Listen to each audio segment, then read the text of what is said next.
2024 ఎన్నికలలో టీడీపీ జనసేన పార్టీలో పొత్తు పెట్టుకుని ప్రభుత్వంగా ఏర్పడి అఖండ మెజార్టీతో ఘన విజయాన్ని సాధించిన విషయం అందరికీ తెలిసిందే.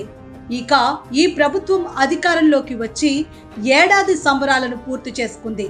ఇదిలా ఉండగా పార్టీలో అంతర్గత కలహాలతో పలుచోట్ల విభేదాలు తలెత్తుతున్నాయి. అయితే నెల్లూరు జిల్లా గూడూరు జనసేనలో వర్గపోరు మొదలైందని తెలుస్తోంది. అయితే గత కొన్నాళ్లుగా గూడూరులో వర్గపోరు ఎక్కువగా ఉన్నట్లు పలువురు అభిప్రాయపడుతున్నారు. పార్టీలో అంతర్గత కలహాలతో గూడూరులో కత్తిపోట్లతో దాడి చేసుకున్న సంఘటన ఇప్పుడు అందరినీ ఆశ్చర్యానికి గురి చేస్తోంది. జనసేన కార్యకర్త సాయిపై శివ అనే యువకుడు కత్తితో దాడి చేయడంతో సాయిని స్థానిక ఏరియా ఆసుపత్రికి తరలించారు. ఇటువంటి సంఘటనల వల్ల జనసేన పార్టీలో ఎటువంటి పరిణామాలు ఎదురవుతాయో అని పలువురు నేతలు ఆందోళనకు గురి అవుతున్నారు. ప్రస్తుతం ఉమ్మడి నెల్లూరు గూడూరు నియోజకవర్గంలో జనసేన పార్టీ 2 వర్గాలుగా చీలిపోయిందని వార్తలు వస్తున్నాయి. అయితే ఈ వర్గాలలో ఒకరు చేసిన అభివృద్ధిని మరొకరు కించపరుచుకుంటూ మాట్లాడటమే కాకుండా ఇరు వర్గాలుగా కించపరిచే విధంగా జన సైనికులు మాట్లాడుతున్నారని పలువురు భావిస్తున్నారు.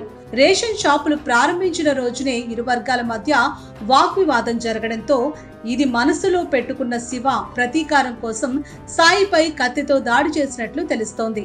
కూటమి ప్రభుత్వం అధికారంలోకి వచ్చి ఏడాది కావడంతో రేషన్ షాపుల వద్దే రేషన్ తీసుకోవాలని నిర్ణయం తీసుకుంది. దీనితో ఈ రేషన్ షాపులు ప్రారంభించిన రోజున అందరూ సంబరాలు చేసుకున్నారు. అయితే అదే రోజున గూడూరులో జనసేన పార్టీ కార్యకర్తలైన సాయి శివల మధ్య వాగ్వివాదం జరగడంతో కత్తితో దాడి చేసినట్లు సమాచారం. పాత కక్షలు దృష్టిలో పెట్టుకున్న సాయిపై శివ కత్తితో దాడి చేయడంతో తీవ్ర గాయాలు పాలవడంతో సాయిని స్థానిక ఆసుపత్రికి తరలించారు. సాయి మీడియాతో మాట్లాడుతూ ఒకే వార్డులో ఉన్న మమ్మల్ని రేషన్ షాపులు ప్రారంభానికి పిలవలేదంటూ వైసీపీలోని పలువురు వ్యక్తులు ఒక గ్రూపుగా ఏర్పడి పాత కక్షలు మనసులో పెట్టుకుని తనపై దాడి చేశారంటూ ఆవేదన వ్యక్తం చేశారు. కావాలని తనని బూతులు మాట్లాడుతూ రెచ్చగొట్టారని, అవి ఏమీ సాయి పట్టించుకోకపోయినప్పటికీ తనపై దాడికి ప్రయత్నించారని వాపోయారు. అనంతరం పోలీసులు ఈ ఘటనపై కేసు నమోదు చేశారు. ప్రస్తుతం ఈ కేసు విచారణ కొనసాగుతుందని పోలీసులు తెలిపారు.